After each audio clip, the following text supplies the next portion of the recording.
High friends good morning and welcome back to my channel. आशा करছি তোমরা সবাই ভালো আছো। তো আমরা সকালবেলা রেডি হয়ে স্কুলে যাচ্ছি, কারণ আমার মেয়ের স্কুলে আজকে ওয়ার্ম আপ ডে। তো ওখানে যাব আর তোমাদেরকে ওদের খেলাগুলো শেয়ার করব। তো তোমরা দেখতে থাকো।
যার যেটা রিবেনের কালার সেই কালারে দুটো করে বল কালেক্ট করতে হচ্ছে। আমার মেয়ে দেখো ফার্স্ট হয়েছে, অ্যারো করে দেখালাম তোমাদেরকে। এইদিকে ওদের ছবি নেওয়া হচ্ছে, সব বাচ্চাদেরই ছবি নেওয়া হচ্ছে। তো আমার মেয়ে লাভ রিঅ্যাক্ট করে দেখাচ্ছে, দেখো কে ফটো তুলছে। ও শোনো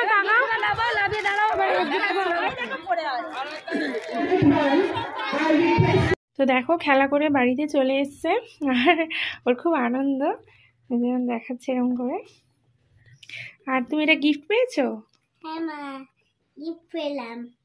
আমি ফার্স্ট হয়ে গেছি, ওর জন্য গিফট পেলাম। স্কুল থেকে আমার পুকু এই গিফটগুলো পেয়েছে। বাড়িতে চলে এলাম, পিছনে হাজবেন্ড টিফিনের ব্যবস্থা করছে, কারণ কিছু খাওয়া হয়নি সকাল থেকে। খুব তাড়াহুড়ো করে আমরা বেরিয়ে গেছি, আর আমার মেয়ের শরীরটা ভালো ছিল না দেখে সেভাবে আমরাও কিছু মানে খেয়ে উঠতে পারিনি। আর তোমরা তো শুনলেই আমার মেয়ের মুখে যে ও ফার্স্ট হয়েছে। দুটো বল নিয়ে পয়েন্টে গিয়ে যেতে হবে, ওখানে ম্যামরা দাঁড়িয়েছিল। তো ও একদম ফার্স্টে দুটো রেড বল নিয়ে চলে গেছিলো, দুটো করে মানে প্রতিটা বাচ্চা হাতে করে দুটো করে বল নিয়ে যাবে। তো দুটো করে বল নিয়ে গেল, গিয়ে ফার্স্ট হয়ে গেছে। তো বেশ ভালো হয়েছে আজকে খেলাটা। তো একটাই খেলা গেম ছিল, আর তোমাদেরকে তো দেখালাম ওদের প্যারেডও ছিল। তো প্যারেড ছিল, তারপরে বাচ্চাদের ডান্স ছিল। তো সব অল টোটাল তোমাদেরকে দেখালাম। আরও কিছু হবে, তো সেগুলো আর সবটা দেখালাম না, বাড়ি চলে এসেছি। তো ব্লগটা ভালো লাগলে অবশ্যই লাইক করো, কমেন্ট করো, সাবস্ক্রাইব করো আমার চ্যানেলটাকে। আজকের মতন টাটা।